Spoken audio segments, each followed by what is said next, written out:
special edition of the Jungle Juice podcast. I'm Sam Gormley. He's Mick Nelson. Mick, I've been waiting for this show for a couple of weeks now, and I'm really glad that we finally get the chance to do it. How's it going over there? It's going good. This is like the most excited I've been for a show of ours. So we've got go ahead and do it.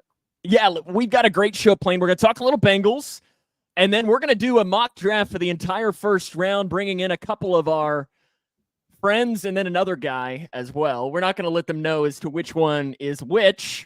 And we'll first bring on the guy who is actually on time and showing up today. That is Mr. Tommy Lipscomb.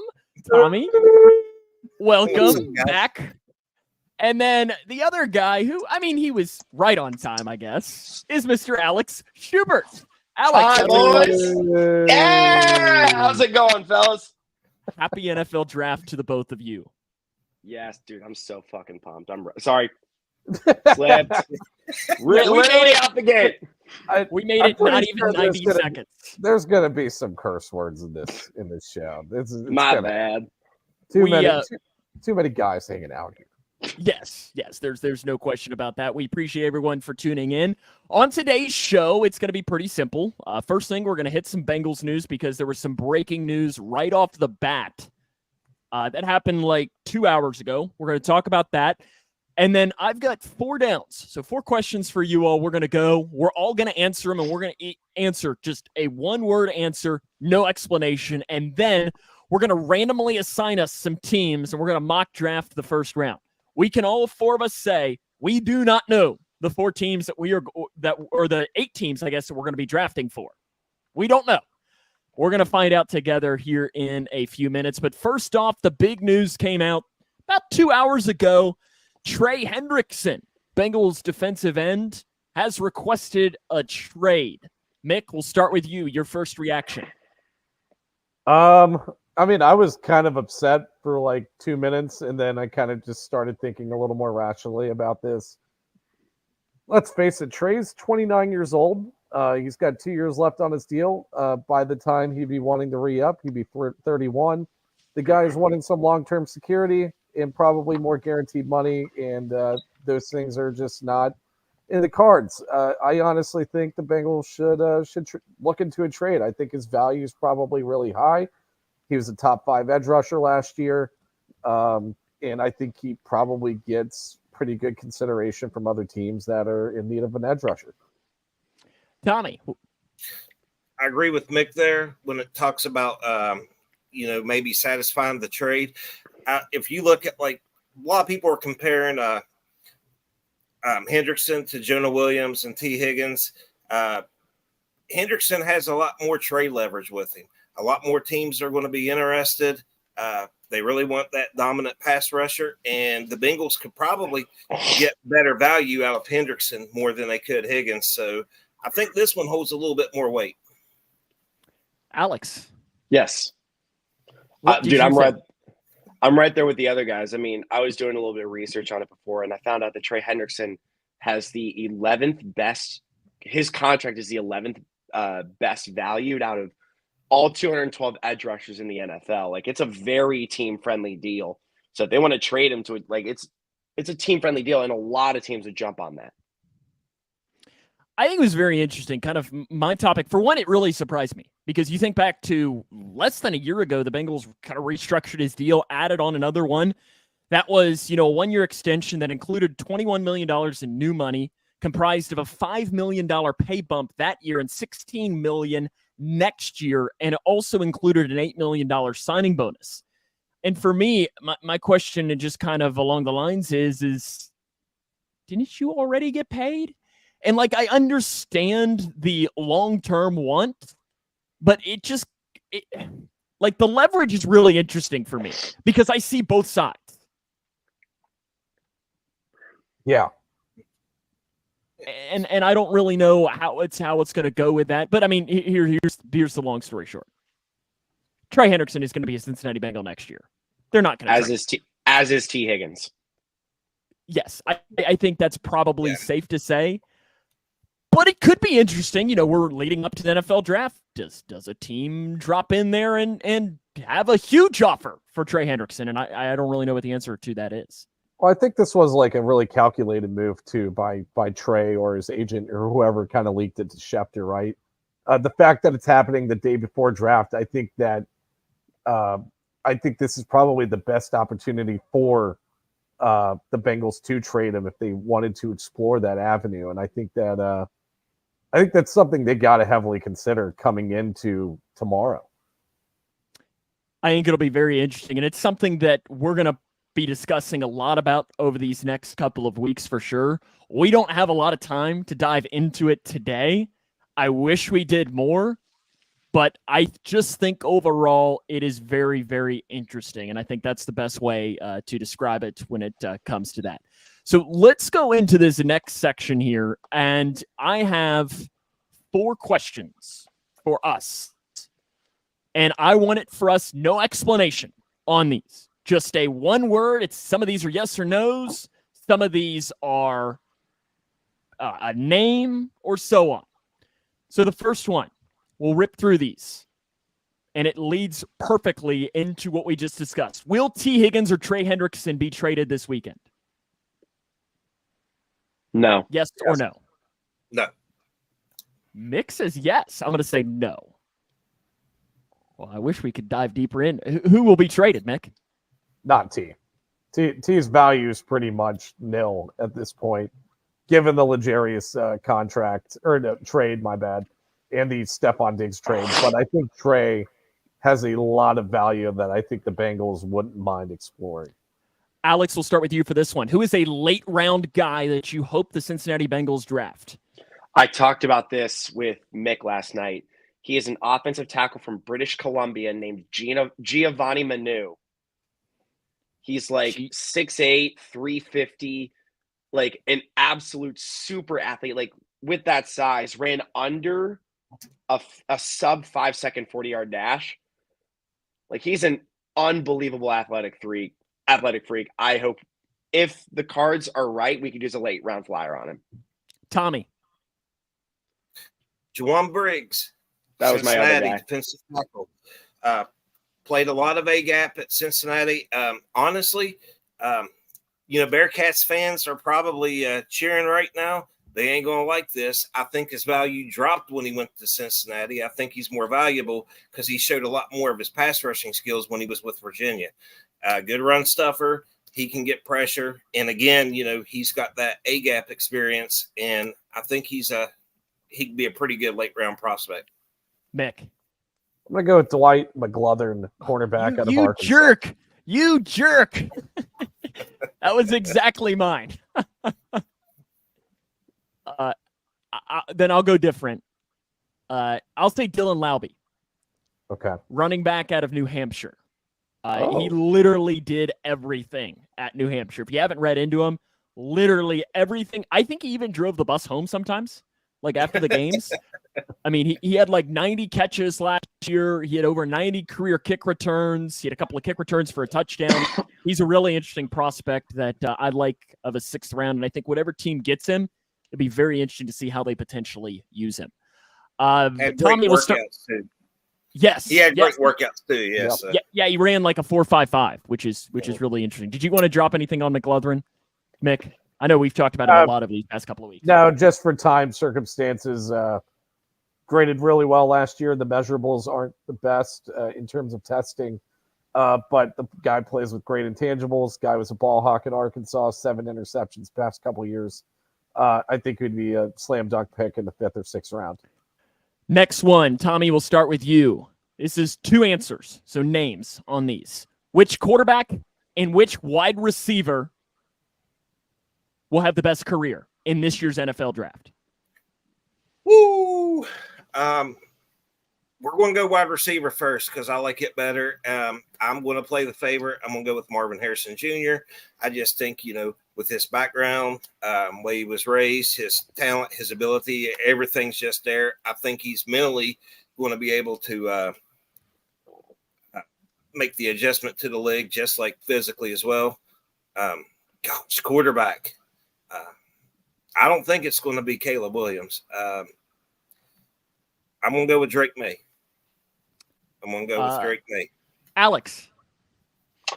I actually am going to say, so I have Malik Neighbors mocked to the Chargers. And if Harrison goes to the Cardinals and Neighbors goes to the Chargers, I believe Neighbors will have the better career. Quarterback. At this point, I can't not say Caleb Williams until I'm shown otherwise. Because like this year's draft is such a quarterback carousel that we don't know who's going to go where. So until like we see like who goes where, we'll have no idea. Mick. Wide receiver, I'm going Malik Neighbors. The Marvin Harrison Jr., Malik Neighbors, I guess, comparison reminds me a lot of the A.J. Green, Julio Jones comparison in 2011. As much as I love A.J., I think Julio probably had the better career, and he was the one with the more explosive measurables. It was just the more explosive wide receiver in general. So I'm going to go with Malik for the wide receiver. Quarterback, I'm buying into the hype train. I'm going J.J. McCarthy, quarterback out of Michigan. I think the guy is an absolute dude. I think he is a leader.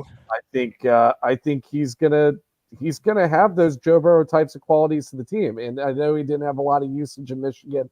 I think that had more to do with Jim Harbaugh's scheme than anything. I think when he was asked to let it rip, he did, and he did it with proficiency. So, J.J. McCarthy and Malik Neighbors for me.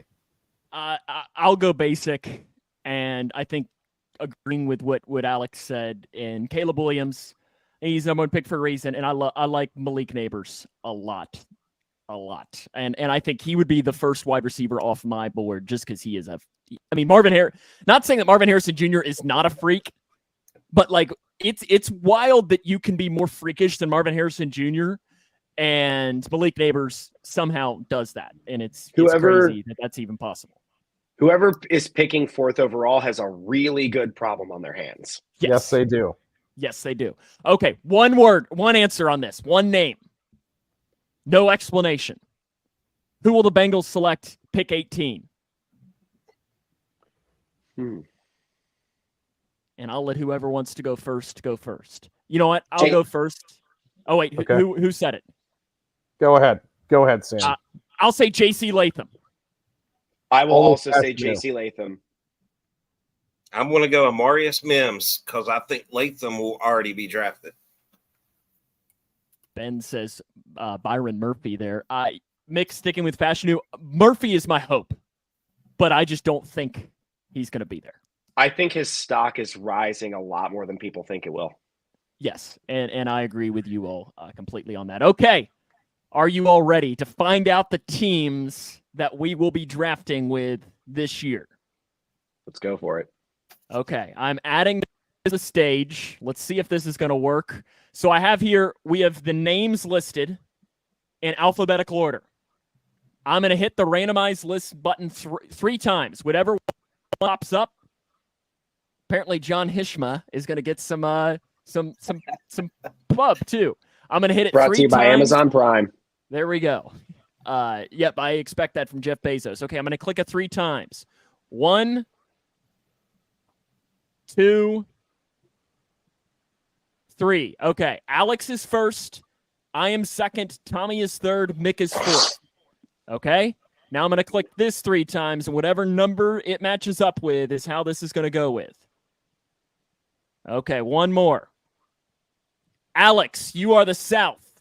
I am the north. Tommy is the east. Mick is the west. Ah, son of a gun. Okay. I wanted Alex the north in a bad way. So I guess I wanted the not north. the west. So I guess that means I get us started with the most difficult decision of the day. And again, we are trying to do this to be accurate. Like we're not saying necessarily what we would do. We are trying to be accurate when it comes to this. So let's start it off here. I want to leave this because I'm right there with you, Augie. All righty. And let's cue the music for me.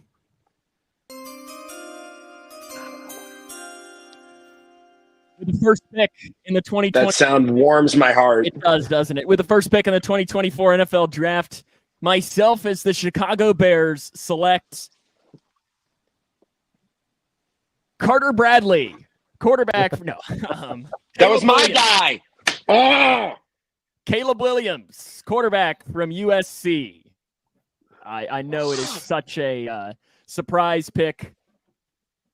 I mean, does anything else really need to be said that hasn't already been said about him? He's the best quarterback in this draft. He's been the number one pick for, like 3 years now?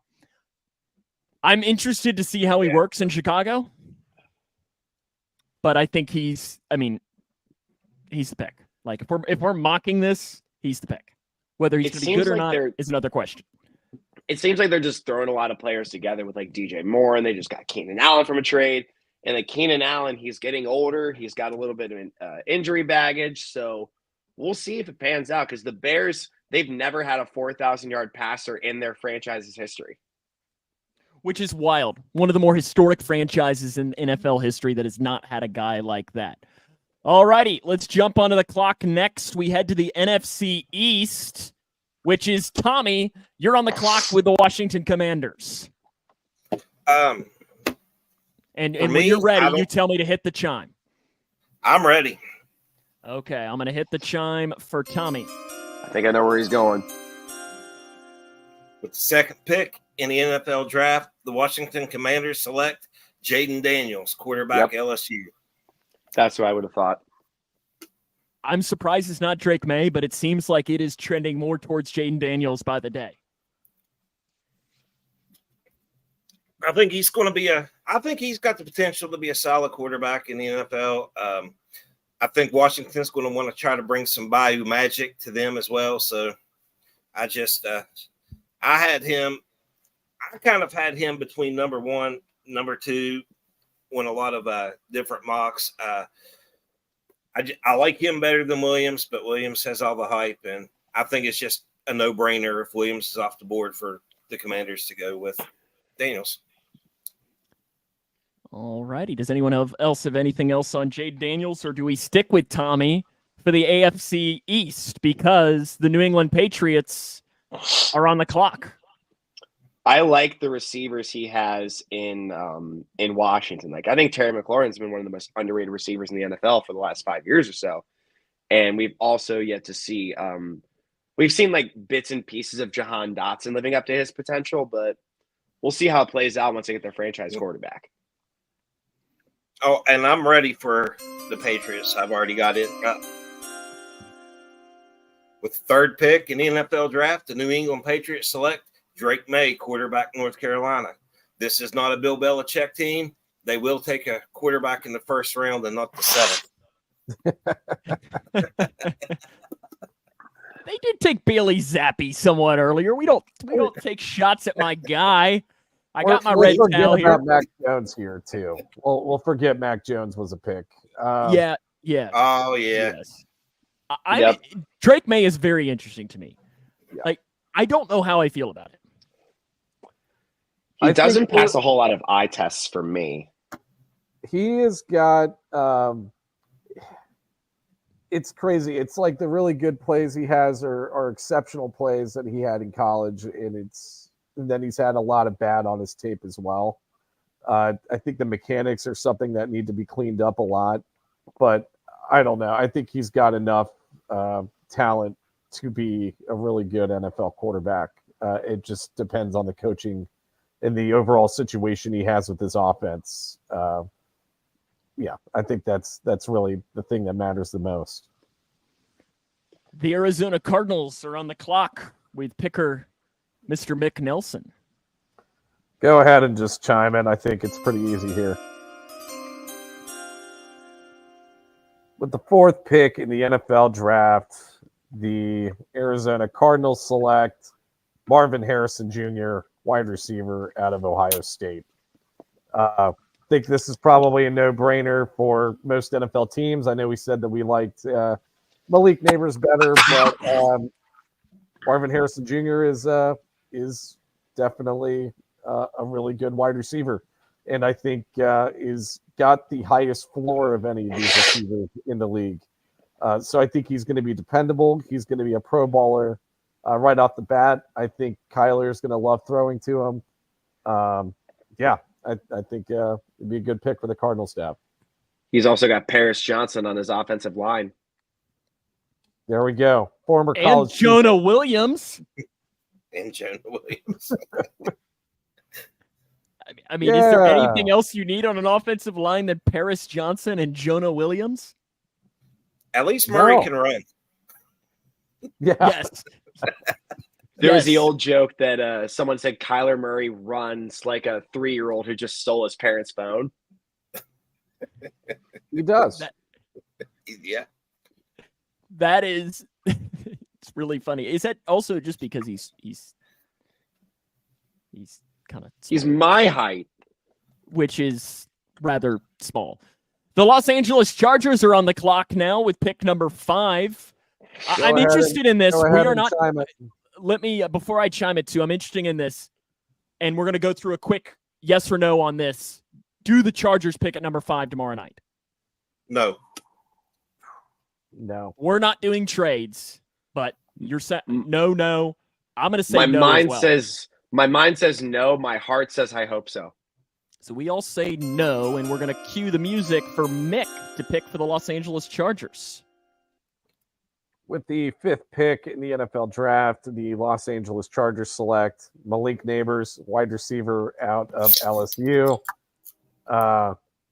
Justin Herbert's going to get his guy. They are strapped at wide receiver right now after trading away Keenan Allen, and I don't know if they traded away or released Mike Williams, but he's no longer there.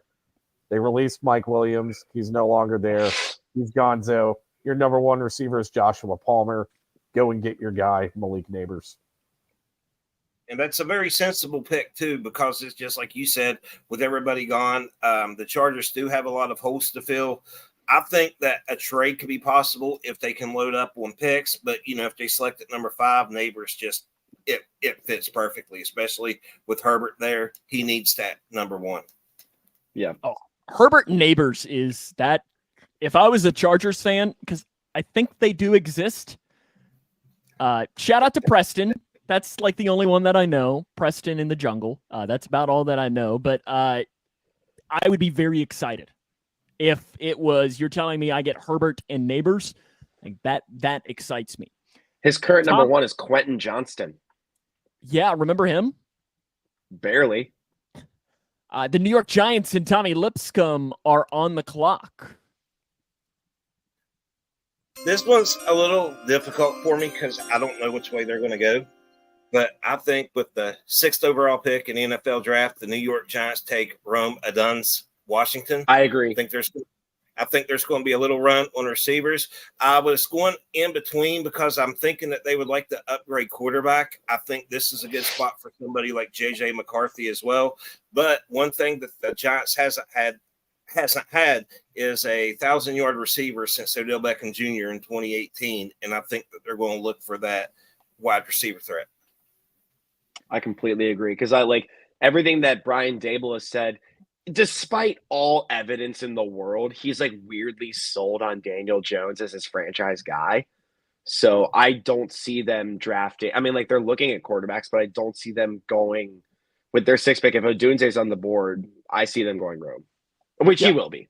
And just to top off on that or add on to that, Daniel Jones has not had a great supporting cast, offensive line or wide receivers, tight ends, his entire NFL career, and he's been able to go to the playoffs once. He had a really good rookie season in 2018. So I don't want to buy too much into the Daniel Jones hype train that 2019. Yep. I don't want to buy too much in the Daniel Jones hype train that maybe Brian Daboll is trying to put out there. But let's face it, the Giants have not built an offense around him. This is their chance to do that with Rome Odunze. I think it's a great pick. And then it gives them the opportunity to learn in a year when the next batch of quarterbacks come out, whether they're going to need to be one of those teams that needs a quarterback. Because I think at this point, to me, I know, Mick, you said you're on Team JJ McCarthy. I'm not. And I just don't know that you're not getting Caleb Williams. If you're not getting Jaden Daniels, I just don't know what it's like to just take a quarterback just because you can take a quarterback, I guess is what I'm saying. Yeah. The Tennessee Titans are on the clock, and for the first time, we get to hear from Thad Moss. Yes, we do. With the 7th pick in the 2024 NFL Draft, the Tennessee Titans select Joe Alt, offensive tackle, Notre Dame. I think, like, after investing a bunch of money in Calvin Ridley, they've got DeAndre Hopkins. They've got whatever they can get out of Traylon Burks. I think like the one missing piece is like that stalwart left tackle, and Joe Alt is the consensus top guy, and I don't see them going anywhere else. Yeah, they need a guy, and I mean, you're also thinking is Brian Callahan. They just hired him. What's his dad, who he brought with? What's his specialty? Bill Callahan, greatest offensive line coach of all time. Yeah, so you're telling Bill Callahan, hey, here's the best left tackle in the draft. Let's go get him. Yeah, he's right there. You don't. That's really all exciting. you have to do is show up, and he's there. Yes, pretty much along the lines of that. Does anyone else have anything else on Joe Alt, or should we move on to the next pick, which is also going to be Alex Schubert?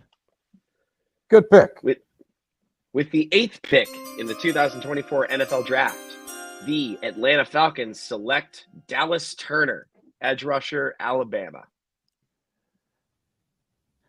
It could be Latu. I could see it being Latu. I think Turner is the safer pick here. I think they spent a lot of money on Kirk Cousins. They got Darnell Mooney. They got just a bunch of offensive weapons. So I think like Raheem Morris, he's a defensive coach. I see him going after maybe the safest defensive pick in the entire draft, which I see as Dallas Turner. What do you guys think? So the Latu versus Dallas Turner argument, I think, is a very unique one because it kind of reminds me a little bit of, and not to nearly the extent of Trayvon Walker versus Aiden Hutchinson a couple of years ago, where I think Latu is probably the more polished edge rusher. He absolutely dominated the past 2 years at UCLA. But the issues with Latu are, the health questions. I mean, he was medically retired from Washington, which I think a lot of NFL teams, or there are going to be some NFL teams that see that as a red flag. Dallas Turner is tested off the charts. And the reason why I don't say it's to the extent of Trayvon Walker is that we have seen decent production out of Dallas Turner in his years at Alabama.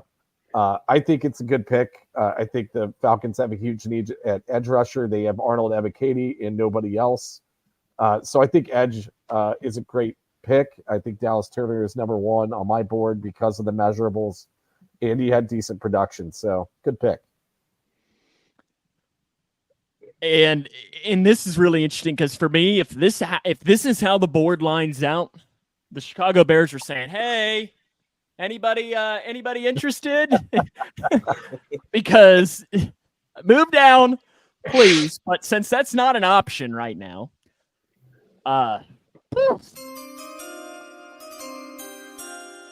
with the 9th pick in the 2024 NFL Draft, the Chicago Bears select Olu Fashanu, offensive tackle from Penn State.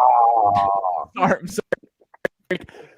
To me, I was going between him and Bowers. I also considered, if Dallas Turner was there, I'm taking Dallas Turner. And if any of those 3 wide receivers are there, I'm taking one of those 3 wide receivers. So to me, it's like the 4 guys that the Bears are looking at pick number 9 are all gone. I considered Latu. I considered Brock Bowers. But for me, I think if this happens, the Bears are trading down. Yeah, I think there's a good chance, but they have a lot of needs. Because, the 3 wide receivers are off the board. You're probably not going there. Latu or Fuaga would be a good pick. I think Byron Murphy isn't out of the question at number 9 to Chicago. Then also, I think they have a need at cornerback opposite of Jalen Johnson. You've got Quinyon Mitchell. You've got Terrion Arnold. And then obviously the edge rusher. I actually, in my mock that I most recently did last night, I had Latu going to the Bears. But I think that they definitely have a needed tackle if Fashanu is a good tackle. Yeah, and you're to me, it's similar to what the Titans just did. The Titans pretty much have a rookie quarterback. Your young quarterback, and you're giving him his offensive tackle of the future. And that's, I think, what good teams do is, and then you have other teams, and it's not wrong, is you're pairing your young quarterback with a wide receiver, like the Bengals did with Burrow and Higgins. I don't think either one of those decisions are wrong. And since the wide receivers were gone, I considered Brock Bowers, but I instead went with Fashanu with that pick, but I don't know that there's necessarily a wrong pick when it comes to that. The next team on the clock is headed to the AFC East, and that is Tommy with the New York Jets. I think I know who this is going to be. It's kind of simple now with the 10th pick in the NFL draft. New York Jets select Brock Bowers, tight end, Georgia. Don't we, since you're the Jets, don't we have to boo you? Because isn't that what Jets fans do anyways? No matter. Boo!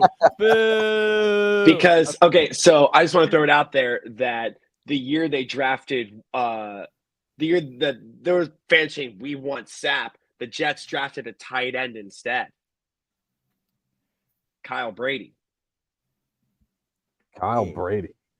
Yep, exactly. I think that guy's made up. Is that guy made up? No, he's real. That's a real guy. Are you AI down there? Probably. An AI made up. It would surprise me. Tommy, why was Bowers your guy? Bowers, this was a little bit difficult, and I told you all about this earlier, like in the group chat, because I was kind of torn between him and JJ McCarthy because, where they just traded Zach Wilson to the Broncos. That was thinking quarterback. And then I thought of some reasoning that was brought up before, and I agree with it. Yeah, they could probably use a understudy for Rodgers, because he's not going to last too much longer. But it's Aaron Rodgers.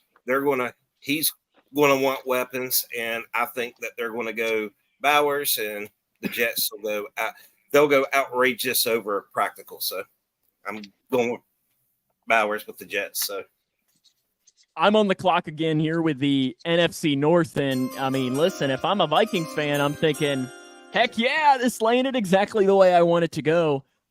With the 11th pick in the 2024 NFL draft, the Minnesota Vikings select JJ McCarthy, quarterback out of Michigan. Yeah, I'm with you. I don't necessarily, again, we're not doing this as to what I would do.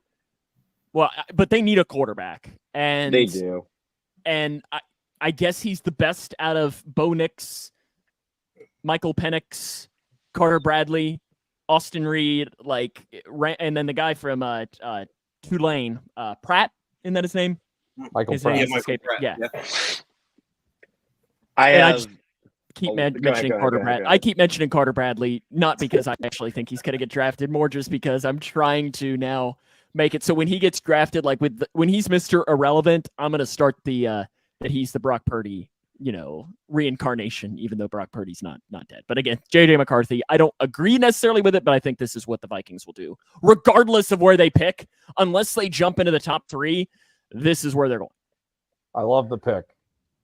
I love JJ McCarthy. I think the guy has got it. I don't know. You kind of look at a quarterback and you have to wonder if they've got that factor, that leadership mentality, that alpha mentality. I think that's JJ McCarthy more than I think any other quarterback out of this top 4. Yeah, Mick talked about it earlier with McCarthy and where he thought a lot of it was I think it was Mick that's talking about how he thought a lot of the downfall was like with Harbaugh's system where he just didn't really get to show what he had. And again, in workouts, especially at the combine, ever since then, McCarthy and even at the Michigan Pro Day, his stock has just risen, and it's risen not because of any other player going down. It's because he's just performing so well at combines. People like what he's saying. They like what he's doing. They go back, they reevaluate the tape, and they like him more as a or a field general. Yeah. Nick? Am actually go ahead. Oh, go on. I was changing to the next pick. So Alex, finish your point there. I am not it doesn't seem like JJ McCarthy's kind of faced a lot of adversity. He's just been the golden boy his entire career. He's he's only lost one game in his college career. It seems like he's kind of had it he's kind of had it easy. And a lot of national champion quarterbacks don't really pan out in the NFL to become superstars, with the exception obviously of Joe Burrow and Cam Newton. But it just doesn't. I don't see it. I'll believe it when I see it. And this is the last thing I'll say. a lot of people are hyping up McCarthy by saying that, oh, he's going to go to a great system. He's going to have great targets in Minnesota. Yeah, any quarterback is going to have great targets in Minnesota. That's not a reason to hype up McCarthy.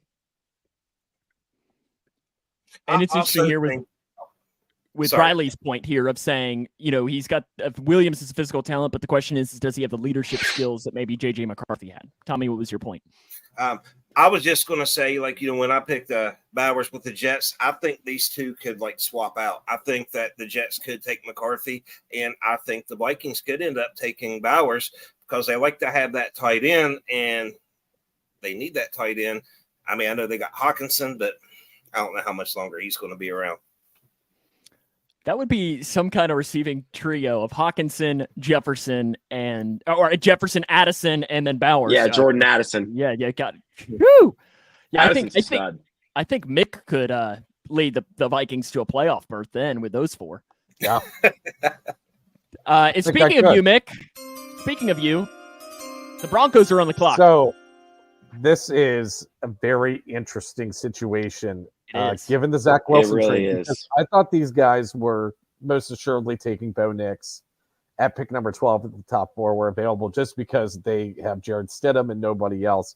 The Zach Wilson trade, I think, pretty much assured they're going to take the best guy on their board, period. And with the what number are we at? Number 12. With the 12th pick in the NFL draft, the Denver Broncos select Quinyon Mitchell, cornerback, Toledo. This guy is just tested off the charts, has graded extremely well in his collegiate career at Toledo. I think you have the Broncos have an opportunity to have the best cornerback tandem in the league with Pat Surtain and Quinyon Mitchell, and they're going to be a headache for opposing offenses. And you're dealing with, the best quarterback in the league. You got to play him two times a year. So I think that's a great pick for the Broncos to have. And another really good one in Justin Herbert. So that's a really good division with a couple of good quarterbacks. I think corner. You could also see him going Terrion Arnold. And so I don't think you could go wrong with that. Yeah. And you've been on the Quinyon Mitchell chain for weeks now. Yes. He's really good. Yeah, I see him and Surtain being so good back to back. Or on opposite sides of each other. Mick, the 13th pick for the Raiders. For the Las Vegas Raiders. 13th Raiders. I love it. The Las Vegas Raiders select. 1 second. Oh, it's okay, Roger. You just take your time. Just got to read the cue cards real quick. Got to read them slow. Raiders select Talize Fuaga, offensive tackle out of Oregon State. They have a need at right tackle. Illuminor is gone. They haven't filled that void. Fuaga is a pure right tackle, has played really well in his career at Oregon State. I think it'd be a slam dunk pick for the Raiders at pick number 13. Yeah, Bengals fans probably be like, oh, darn. Because I think Fuaga's best case scenario. Best case real scenario for the Bengals. To me, there's the tier of obviously a great scenario would be Joe Alt falling to 18. But that's obviously not. In no universe is that going to happen. Yeah, no, it's not. It's just not. So to me, Fuaga is the number one guy that could potentially fall to the Bengals. Yeah, I think the one apparent knock on him is apparently he would have to transition to guard in the NFL. So some teams could be off put by that, but the Bengals could see it as we could either have him at right tackle or we could bring him in to compete with Cordell Volson. Yeah, I think it would be a really good pick for the Raiders too, because as you mentioned, Mick, they need a lot of help on that team too. They just need a decent amount of help out there. We head to the South, Mr. Schubert. With the 14th pick in the 2024 NFL Draft, it pains me to say that the New Orleans Saints select J.C. Latham, offensive tackle, Alabama. Here's why. The situation with Ryan Ramczyk is incredibly uncertain. Like, apparently his knee is like really messed up. They don't know if they're ever going to get him back. They have to draft a right tackle. And luckily this first round is rich with right tackles. So I see them going JC Latham here. Yeah, I think it's a pretty easy pick that they're going tackle with pick number 14. The Ryan Ramczyk injury, like you said, is not looking good. I think that they need to find their guy because their offensive line is strapped for talent right now. So, yeah, good pick. I think it makes a lot of sense.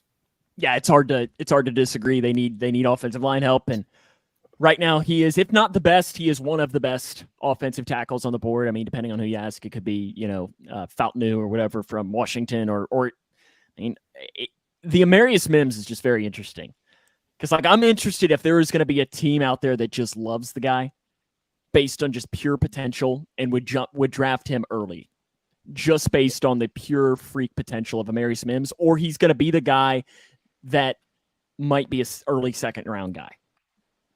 I've seen him so interesting. I've seen him all across the first round. I've seen him like Mox 18 to the Bengals. I've seen him at 32 to the Chiefs. Yeah, it's just fascinating as to where he might go. Speaking of fascinating, how about the Indianapolis Colts? With the 15th pick in the 2024 NFL Draft, the Indianapolis Colts select Terrion Arnold, cornerback out of Alabama. Good pick. Yeah, I agree. I had it selected over here. I'm trying to keep track of it all before it even started off, and I think it makes a lot of sense. They need a corner bad. Yeah. I mean, I don't even know who they have starting at corner. I'm not going to lie. They got Juju Brents. I think he got hurt last year, didn't he? I mean, he showed some promise last year. Who else do they have? Kenny Moore the second. Free agent signee from New Orleans, but he's the nickel back. There are other starting. Sorry, I'm looking at the wrong one. Yeah, go on. Guy named Dallas Flowers. Yep. No idea who that guy is. Yeah, go corner. Yeah. And I know that there's a lot of love for them potentially this being a Brock Bowers spot, but I'm interested. Like, can they afford to go Bowers in that scenario? They got no depth in that secondary at all.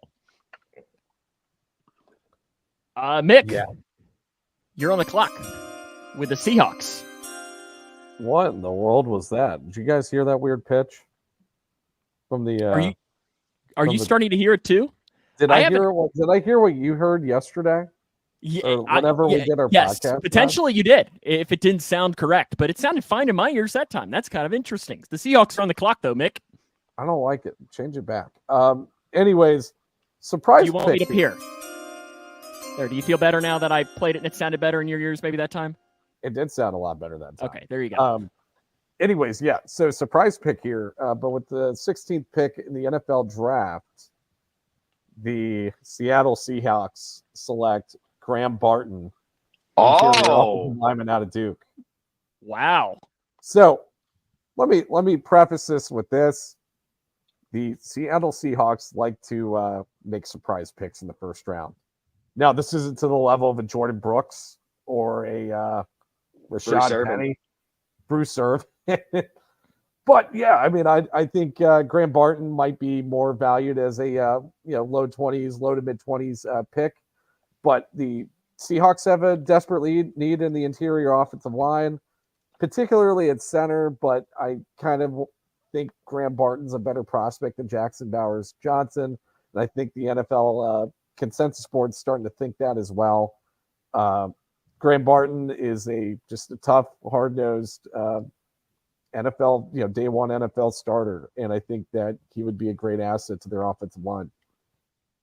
Absolutely, and we're going to see some picks like this too. You're going to see a team that goes against the grain, of what all the mock drafts say, what all the experts say, and I think this is a perfect pick for Seattle, and it's a good pick for that where it's a little bit surprising. I really like Barton. Same way, I have him as the top center in the NFL draft, and something the Seahawks really need. Before the next pick, since we're halfway through the first round, I want to drop in and just recap what we've done so far. We've got our ticker there at the bottom of the screen, and I was going to try and edit it throughout, but it was not practical. And so I'm just going to recap really quick. Number 1, Bears, Caleb Williams. Number 2, Commanders, Jaden Daniels. Number 3, Patriots, Drake May. The 4th pick was the Cardinals taking Marvin Harrison Jr. 5th was the Chargers taking Malik Neighbors. 6th was the Giants taking Rome Odunze.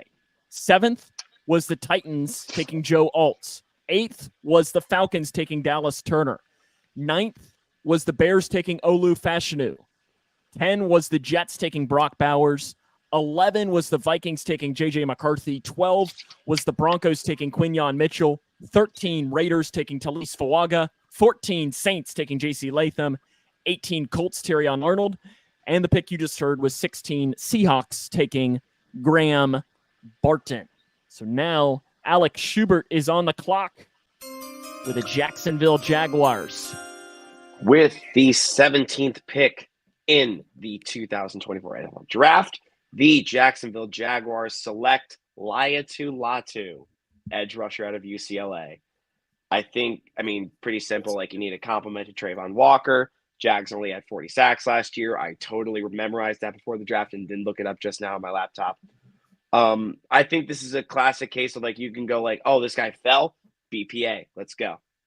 Yeah. I love the pick, by the way. I wouldn't say a compliment to Trayvon Walker. I think this pick Josh would Allen. be this pick Or would Josh be Allen. if, Yes. This pick would be if they have completely if they're done with Trayvon Walker. Essentially, they tried the experiment at number 1 overall, and it hasn't worked out at all whatsoever. That draft was not very good either. It's like no. Aiden Hutchinson was like the one guy that seems like he's like really been elite from that draft. Yeah. And Sauce Gardner too. Oh, love Dex Hill? He led the Bengals in snaps last year. Yeah. He's durable. He's a durable. All righty. I'm going to hit it, but I'm going to hit it again before we make the pick because the Cincinnati Bengals are on the clock. And what we decided on this is that we each get an opinion, but I get the final say. What? No. Yeah, because I'm the Bengals. Yes and no. I get to break a tie. I think it's the fairest way to say it. If we have a tie, since I am the one who got selected. How are to we be going to have a tie? We got Bengals. an odd number of people. Well, because I get a vote too, and theoretically, if it's 2-2, then my 2 equals 2 points. Correct. In that case. Oh, fine, whatever. I think that's the fairest way to do it into breaking it here. I already know who you're going to go with here. Okay, Mick, the Bengals are on the clock right now. Who would you vote they pick? Sorry to say this to you guys. I'm going Troy Fontenot, offensive tackle out of Washington. I think we have a huge needed tackle. I'm not confident in Trent Brown staying healthy for a whole year. You need a good insurance policy. You need a guy that's there for the future. The Bengals love to future-proof their roster in the first round of drafts. They could do that at 3 tech with Byron Murphy, but the fact that Trent Brown is the starting right tackle and he is the injury history that he has, you need somebody that can come in and play right away if needed. So Troy Fontenot, offensive tackle out of Washington for me. And he was a healthy scratch week 17 last year. He was a healthy scratch. Trent Brown? Yep. Even when he's healthy, he's not even on the field. Yep. Tommy, who's your vote? I wanted tackle is pretty important, but I think I'm going to go with Byron Murphy, DT.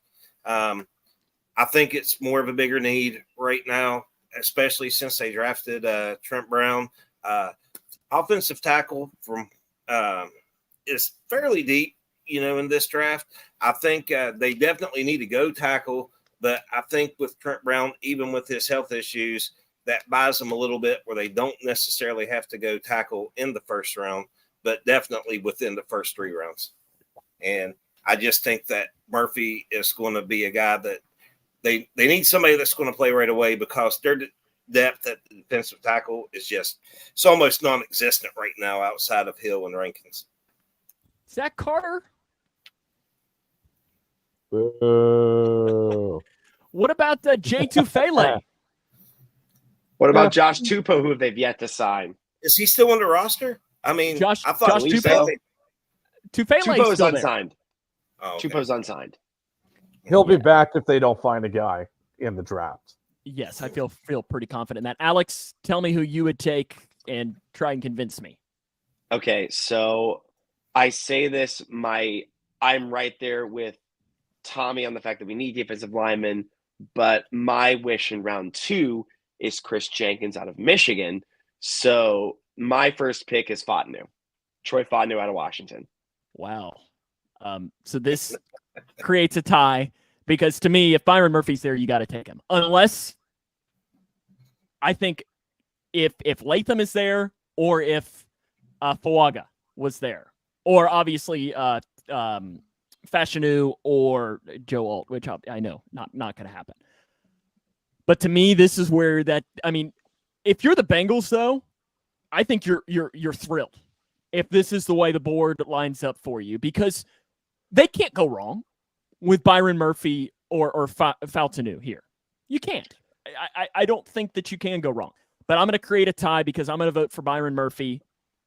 And even we can say this, Riley was going to be potentially on the show as well. He's voting for Byron Murphy. So I'm going to hit the chime again. Real quick, can I make one more point before we move on? Yeah, we're going to talk more about it here in a second because with the 18th pick, the Cincinnati Bengals select defensive tackle Byron Murphy from Texas. Ooh.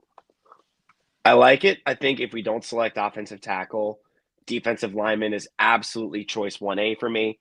With Murphy, I think a lot of his game tape, a lot of it looks good. I mean, granted, great player, but also when you play next to Tavondre Sweat, you're going to look pretty gnarly. Yes. Yeah. And I mean, he is the potential of being, and Mick and I talked about this on Sunday's show. To me, what has been the reason the Bengals have lost in the playoffs in the Joe Burrow era? Vontaze Perfect. In the Joe Burrow era. Pac-Man Jones. No, it has been Chris Jones. Stanley Wilson doing cocaine before the Super Bowl. Are we going to blame Vernon Hargraves? We could. Yeah, we definitely could. But to me, the decision is you need to have an elite 3 tech. And could Sheldon Rankins be an elite 3 tech at the age of 30? Probably not. No. BJ Hill is on the final year of his deal. Does Zach Carter finally get his head out of his butt? No. That's why I think you got to go with Byron Murphy here. And you think you're going to double up at some point in this draft. Yeah. The only reason why I'm very adamant on tackle is that I know we can say, oh yeah, we can just draft the tackle in the later rounds, kind of like Tommy said. And, because we have Trent Brown there, it's not as pressing of a need. But the thing is, this tackle class is deep, but it's deep with first round top. Yeah, it's top heavy. It's deep with first round talent. There's maybe 3 tackles that I am interested in second round. And there's a good chance those guys aren't available by the time the Bengals are picking at 49. So that's just kind of the thought process with, I think I'm very adamant a tackle getting selected at 18. Are you mad at Byron Murphy? I'm not mad. I think Byron Murphy is a good interior defensive lineman. I think interior defensive lineman is a very highly valued position in the league. A lot of it is to what you said. Aaron Donald and Chris Jones pretty much, single-handedly won playoff games and Super Bowls. So I definitely see the logic there. I don't know. I think if you want to tackle, you got to get him early because the rest of the tackle class, other than the first-round talented tackles, there's not many of them. Well, we get to head on here to the 19th pick to move on since we are running a little bit longer, but we knew this show was going to go long anyways. The Rams are on the clock, Mr. McNelson. Yeah, so with the 19th pick in the NFL draft, the Los Angeles Rams select Jared Verse, edge rusher out of Florida State. And if I'm the Rams, I am running to the podium with this pick. Oh, yeah, be a great You don't think Johnny Newton to replace Aaron Donald? I think Johnny Newton at pick number 19 would be a reach.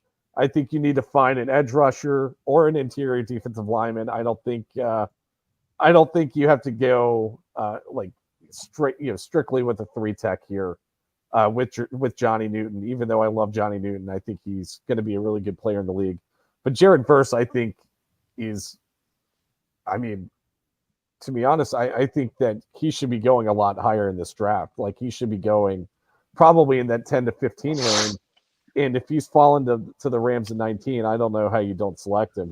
I think he's that talented of an edge rusher. Yeah, he's great. And I think, that would be, you'd be thrilled if you were the Rams. And that's who you get at 19, because that's like, I mean, you could see some drafts he'd be a top 10 guy. Yeah. Like, yeah. I considered him for a minute with the Bears at 9. And I don't think that would be a bad pick if the Bears would take him, since what's his name is off the board, the pick prior, Dallas Turner. So now I'm on the clock. I only have one pick left today. With pick number 20, the city near West Virginia selects Ricardo Chavez, punter from Idaho. Love it.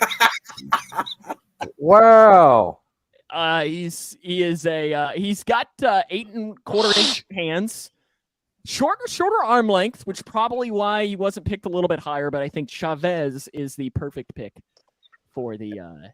I really think he fits their system. So he does. I like the pick. Yeah, because they punt a lot because they got no offense. Troy Faltanu. Yep.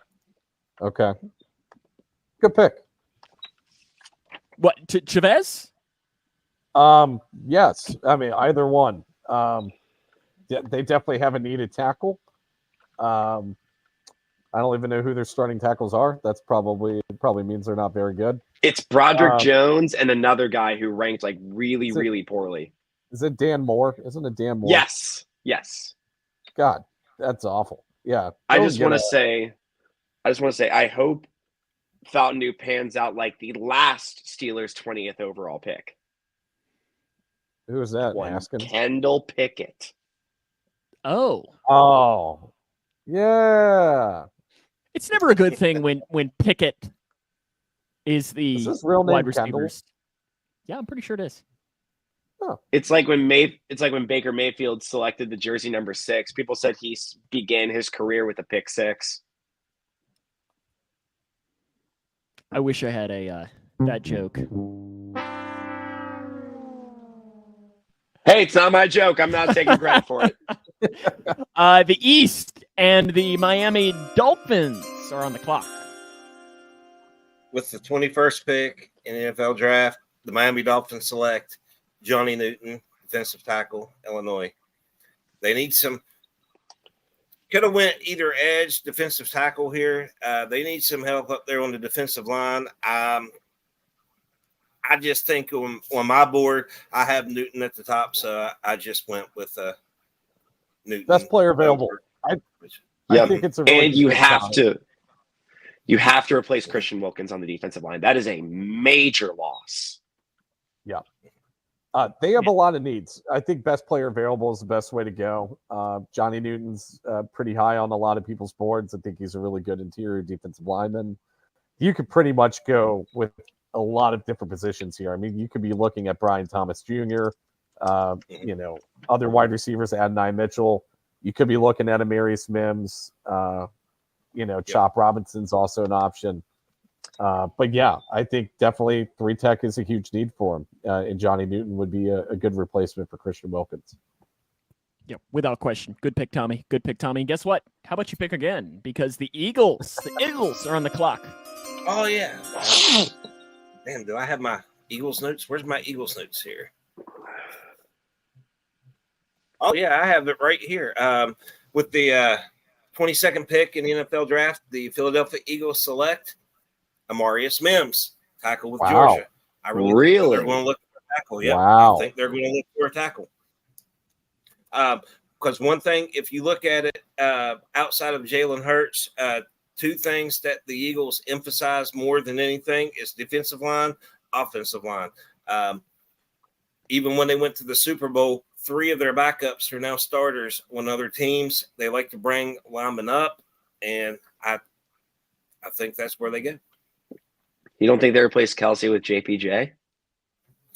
I was going to go with corner. I think corner's huge. That was my other pick for the Eagles.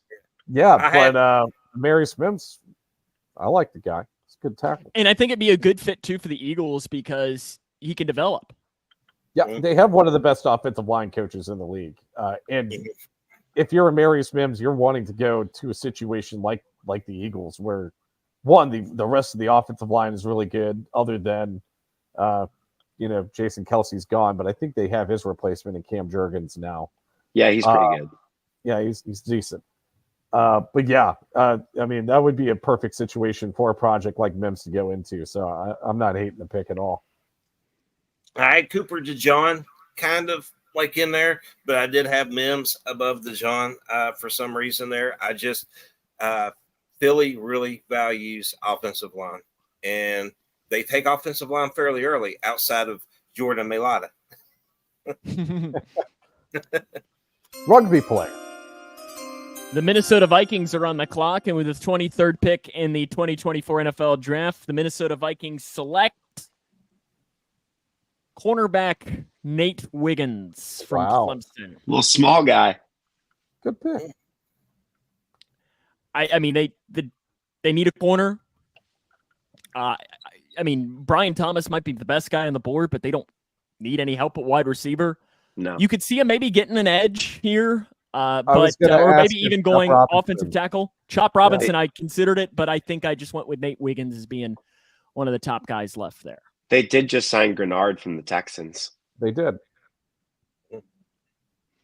So now it's the Cowboys, and Tommy is on the clock. Shit, forgot about the Cowboys. Most people do. Oh yeah, yeah, all the free agents did. Oh yeah, this was another one that I had. Could have flip flopped these, but anyways, with the 24th pick in the NFL Draft, the Dallas Cowboys select Tyler Guyton, tackle, Oklahoma. I don't hate it. So Tyler Guyton's an interesting prospect for me. I think he has very high measurables, very good athleticism for a tackle. The only question is he going to develop? And the Cowboys have a good track record of developing offensive linemen, and in recent years too. It's not just like the greatest offensive lineman of all time from 10 years ago with Zach Martin, Travis Frederick, Tyron Smith. They've been able to develop guys recently. Tyler Smith from Tulsa is a great example. Everybody valued him as a mid-round of the second round pick. He was selected in the 20s of 2020 or 2021. He's developed very nicely there. So I think that would be a good place for Tyler Guyton to go. Yeah, I mean, that's how I was when I thought about it with the Cowboys. One thing I think the Cowboys are going to try to go back with is they're going to try to go back with having one of the strongest offensive lines in the league. They tried that a couple years ago. It worked. Guys got older, left in free agency. I think that's what they're going to want to do is they're just going to want to rebuild that offensive line, try to get something. And I think they're stuck with Dak. And a lot of Cowboys fans ain't going to like it, but Jerry Jones looks for marketable players. And if he gets a player from Oklahoma, what are most Oklahoma's fans' pro NFL team? Cowboys. CeeDee Lamb. Yep. Yeah, that is a that's a very interesting nugget to bring up. I never even thought about that. Tell you what, for the Packers, this is interesting for them because they can go a couple of different ways with this. Because I think Guyton probably would have been their guy here at this scenario. Okay. I've been going back and forth on this, but with the 25th pick in the 2024 NFL Draft, the Green Bay Packers select Cooper DeJean, safety from Iowa. Good pick. I consider know. JPJ, but went with Cooper DeJean. One thing I read, and I don't know how true this is, but apparently they like bigger corners, and apparently Kool-Aid McKinstry kind of fits the mold of who they typically draft a cornerback. Like they just invested in safety and free agency. So I think Kool-Aid could be the pick here. I think if Cooper DeJean's available, I think he could be the pick. I think it could go either way. See, I know they just invested in safety and free agency, but that's only one safety spot, right? I mean, your other safety is Anthony Johnson Jr., who they did draft, I think, in the 4th round last year out of Texas A&M.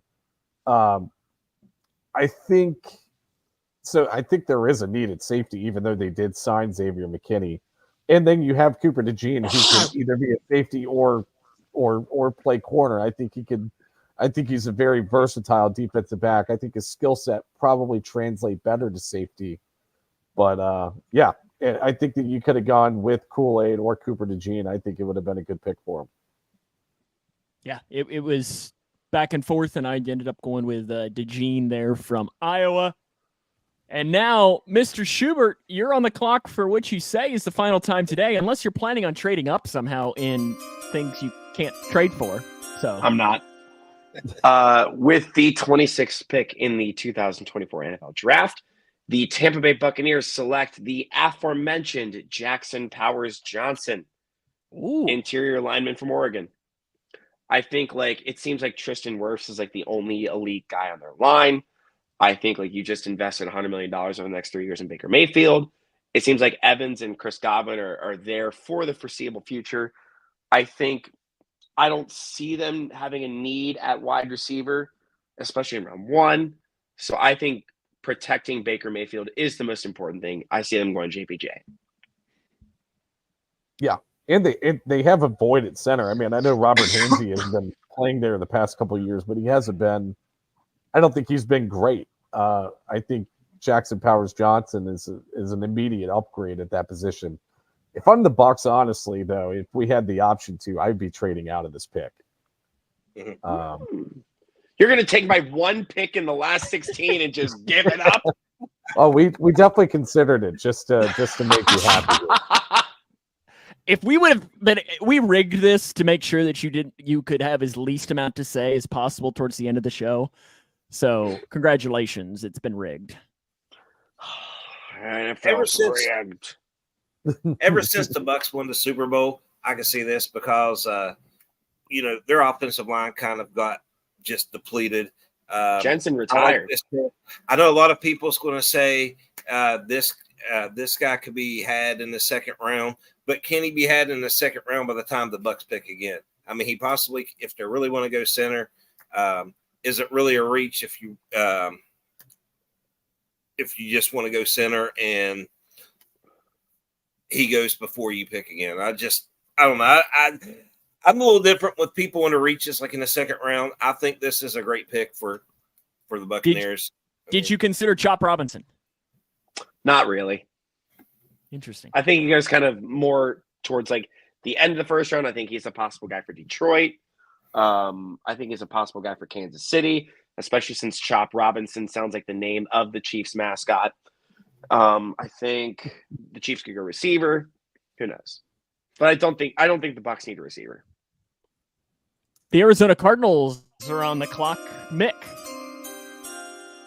If I'm Steve Keim, I'm running to the podium here. I think Steve Keim's a GM. I can't remember, but with the 27th pick in the NFL Draft, the Arizona Cardinals select Chop Robinson, edge rusher out of Penn State. This would be a huge win for the Cardinals.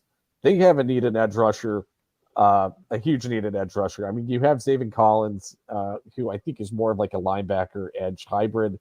You've got the Barbarian, Dennis Gardeck, who I think is a good rotational piece, but you don't have that game wrecker at edge rusher that you need. You need in an effective NFL defense. Chop Robinson's very high on my board. I think he's at the same level of Jared Verse, of a Latu, and of a Dallas Turner. I don't know why he's not in the same conversation with these guys, frankly. So yeah. Chop Robinson going to the Cardinals at 27. I like it. Very fast. I don't hate it. There's nothing wrong with a pick like that. We next head to the AFC East. And Also, Cardinals had the third fewest sacks last year. Yeah. Do you have that memorized as well? No, I have ESPN pulled up right here. The Bills on the clock. Let's see, what is this, 28th? Yeah, with the 28th pick in the NFL draft, the Buffalo Bills select Adonai Mitchell, wide receiver. I mean, how can you not look at wide receiver with Stephon Diggs gone now? I think, a lot of people's going to go back and forth between the speedster and Xavier Worthy and Mitchell. I just think Mitchell's a better all-around receiver, and he's going to be a better fit for Josh Allen in the Bills' offense. Yeah, good pick. Really, I think Bills would be thrilled with this. I know there's been talk about them wanting to trade up and pull a Julio Jones type of trade that the Falcons did in 2011. I think given the needs of the Bills roster, I think that would be a grave mistake on their end.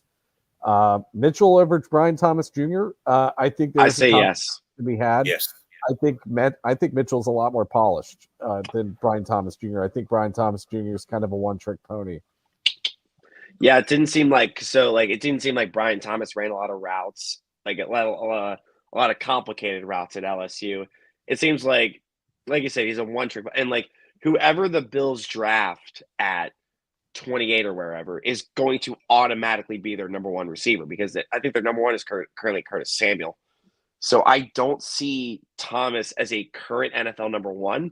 I see him as a good potential number two, whether it's to Baltimore or to Kansas City.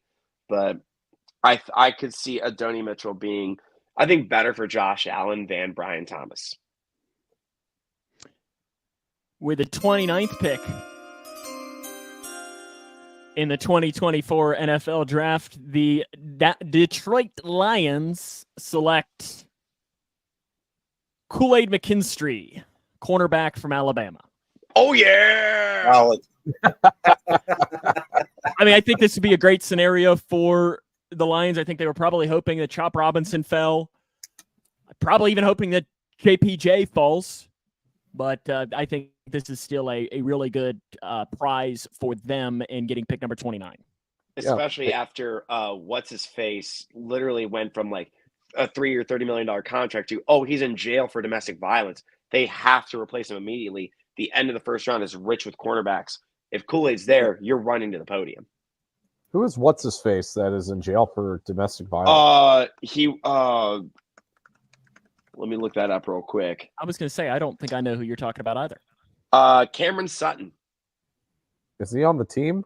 No, I don't think so. They released him. Okay. Interesting. I did not know that. I guess I'm on the clock again. Ew. The dirty birds. Oh.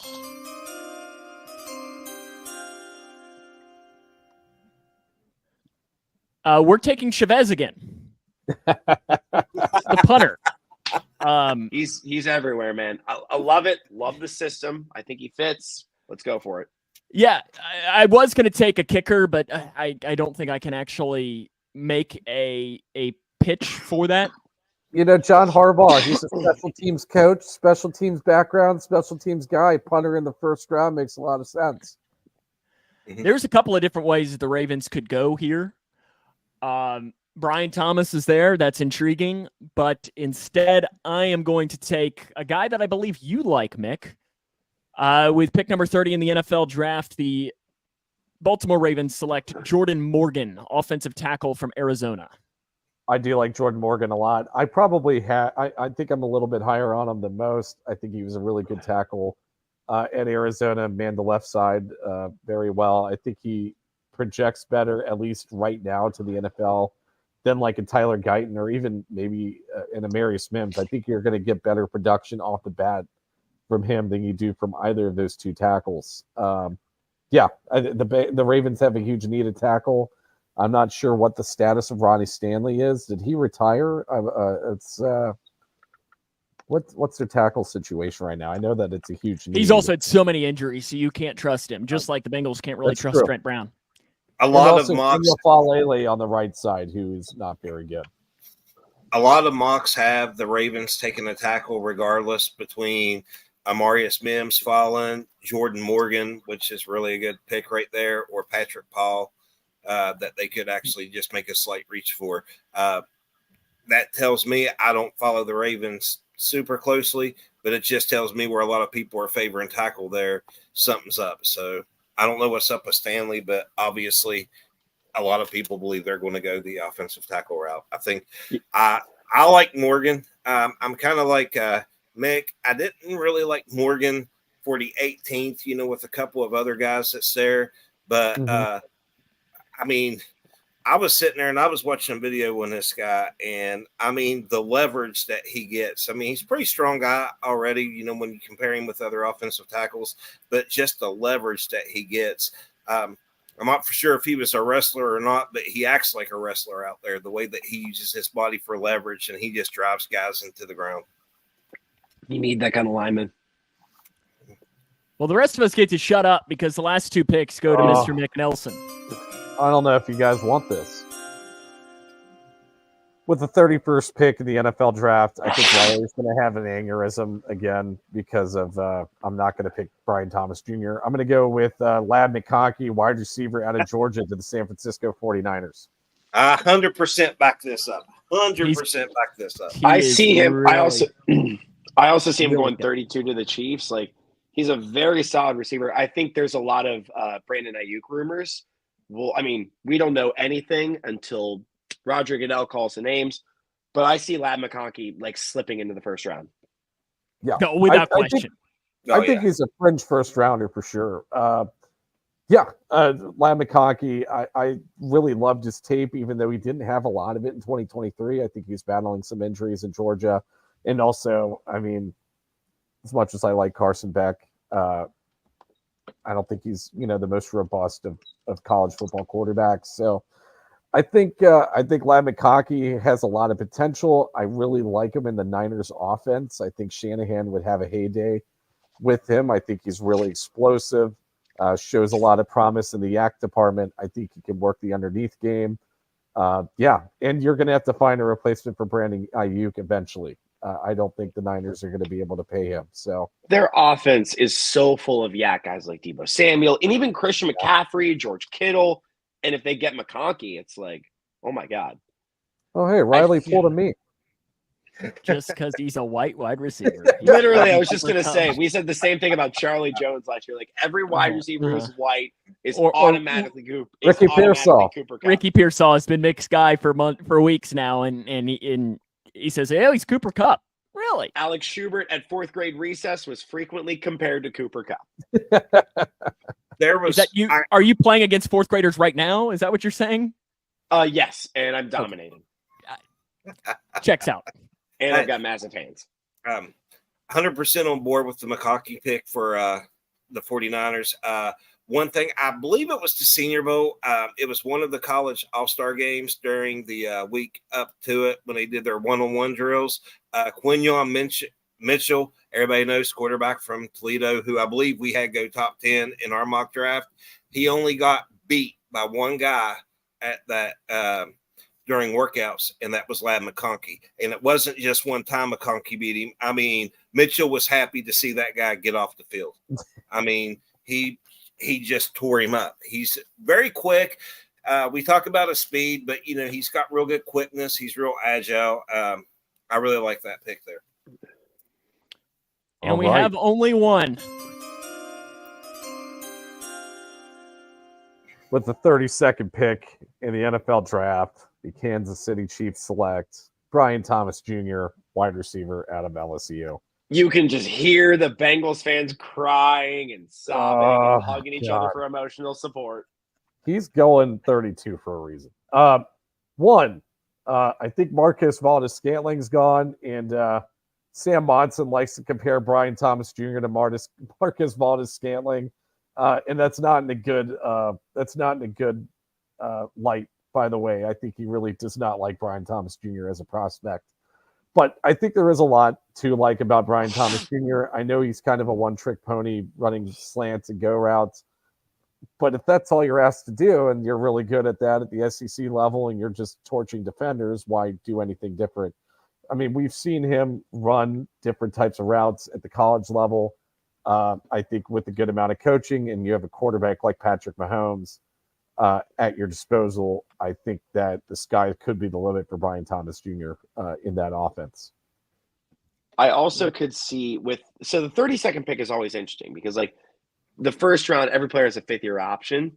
So I think like you could potentially, with Michael Penix and Bo Nix still on the board, you could see a team like the Broncos or the Raiders trade up to select Penix or to select Bo Nix. Would they trade with the division rival? That's kind of the question with the Broncos and the Raiders. Now, they could easily trade with the Niners or with the Ravens or the Lions. So I definitely see where you're coming from there. I think there's a good chance one of those teams do trade into the back end. The one thing with the Broncos, though, they don't have a lot of draft capital at their disposal to necessarily make a move like that, and nor do I think they should.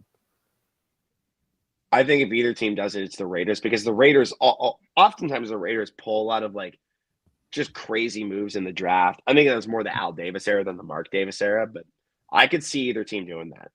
Yeah. I don't really. Go on, Tommy. I was just going to say, when it comes to Brian Thomas Jr., I mean, you all may be able to help me out with this, because I think all your other stats, when you're talking about one-trick pony, slant, speed, all that does not matter with Brian Thomas Jr. going to the Chiefs. The biggest thing is, how does he drive? Yeah. How does he drive? That's a good question. It's a very good question. It's a very good question. Here it is. The mock draft as done by us. It is officially up and on right there. This is how it's going to go tomorrow night. You heard it here first. This is 32 for 32. We did not miss one. There's not going to be a single trade.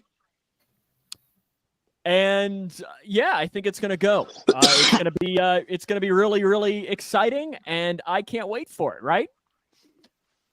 How I think we should wrap this up is just as a whole. And I want to ask you a couple of the questions, Alex and Tommy. And again, we thank you for joining us as well. For one, this is going to need to be a yearly thing. Of course. Thank you for having us. A ton of fun. Yeah. What is a move the Bengals could make this week that would surprise you but not shock you? I have heard whispers of the Bengals trading up in the draft. I'm not sure how legitimate they are. We won't know until draft night. I could see them moving up from 18 to 13, or even actually, I see them potentially, and this is like crazy scenario, I could see them moving up to 12 with Denver, which it would put Denver in a better position to select either Bo Nix or Michael Penix. And it has the Bengals jumping both the Raiders and Saints to select either Talisa Fuaga or JC Latham. Tommy, what about you? Oh, man. I'm going to go the direct opposite. I could see them trading back. I can see that too. Yeah. And I can see them trading back. One thing I could see, I'm not talking about completely going out of the first round, but I could see them trading back to like maybe the mid-20s, maybe even the higher 20s, or maybe get a possible second-round pick out of that with it, and have 2 picks in the second, 2 picks in the third, which is a really good sweet spot for the draft. That really is. And, where we talk about, then you have other guys that's in the equation, especially when you guys like to go tackles in the first round. Like you got Chris Jenkins in the mix. You got Patrick Paul out of Houston in the mix. I could see them doing that. Mick on Sunday, he dropped in the punter. Oh, I've got a new one. Oh, you've got a new one. Okay. This might be, I know I said that this will happen earlier. Probably more of a surprise, but I wouldn't be shocked. Bengals trade Trey Hendrickson for pick number 33 to the Carolina Panthers, or pick number 35 or 27 to the Arizona Cardinals. I think that the trade request would be a blessing in disguise, because I don't know. I mean, you're not going to get any better value for Trey than you are right now. He's getting older. He's 29. I think you want to get younger. If Chop Robinson is on the board at 27, like he is in our mock, like that's a replacement for Trey right there. And I think he has the ability to be a top of the league NFL edge rusher. So yeah, I like it. Very. I like it. I think if the Bengals do end up trading Trey Hendrickson on draft night, it frees up. It gives them so much more freedom to extend T. Higgins. Yeah. Mm-hmm. Yeah. So Riley says he sees 2 trades. He could see him trading back for another second, and then also trade Trey for a second or a third and a fourth. Interesting. I don't hate it. It's really hard to gauge Trey Hendrickson because, we want to sit there and say, that may be a little too much for a guy that's getting ready to turn 30. But all the teams don't view age the same way. And, we're still talking about one of the top pass rushers in the game. And I agree with what y'all were talking about, where he could be one of the it could be a blessing in disguise. His value is probably the best that it's ever going to be right now. And the Bengals may just decide to just honor it and see what they can get out of it. I mean, if there's ever time to trade a guy, it's the time that he's coming off a season where he had 17 and a half sacks. Yeah. Mm-hmm. He's not going to do that again. And I don't want to make it seem like we're hating on Trey Hendrickson, by the way. No, God, no. Trey. We think he's a great player, and we're not even mad that he's requesting to be traded. We definitely get where he's coming from. And we hope that, the best works out for him, no matter what the situation is. But if you're looking at, I think that this is just a very intriguing proposition for the Bengals to be in. It'll be very interesting to see. Alex and Tommy, again, thank you all for joining us. Alex, you want to throw a promotion for your pod as well? Yes, it is FU We Like the Bengals. It is on all streaming platforms. I just recorded an episode with Mick last night. Sam, thank you for contributing. No, you're welcome. The check didn't clear, so I wasn't on board with that. You jerk. No, FU Like the Bengals on all streaming platforms. I also do stand-up. I'm at the Liberty Funny Bone next Sunday. I'm at this place at Mick. It's near Mick. It's called Commonwealth Sanctuary. It's in Dayton, Kentucky. I'm there Friday and Saturday. AlexSchubertComedy.com. I got all my dates. Check it out. And I'll be posting just weird posts on Who Day Nation and getting a lot of hate for it. So that's just what we call Tuesday. Like, that's just a typical day in the week for you. Oh, yeah. Tommy, are you a stand-up too? Comic too? Well, if Alex can be one, I guess I can be one too. Shit. Nope. I took that personally. Outside of Who Day Nation, all I have is, I know I told you all before, like back in 2015 through 2018, I had a college football blog. My son just talked me into doing that. We just restarted a new college football blog, College Football Buzz. We had some storms around here. Power went out many days, and he hosts the website himself, so it's been down. So we're hoping to get that back on, and going to be everything college football, not just the big schools. We're doing FCS, we're doing D2. I had an interview the other day with a couple of D2 coaches around here, and hope to get that on the website soon. Try to get an interview with Charles Huff whenever you get a chance. He's pretty close to you guys, to where you're at. I can get you hooked up with a play-by-play guy of a D3 school if that helps.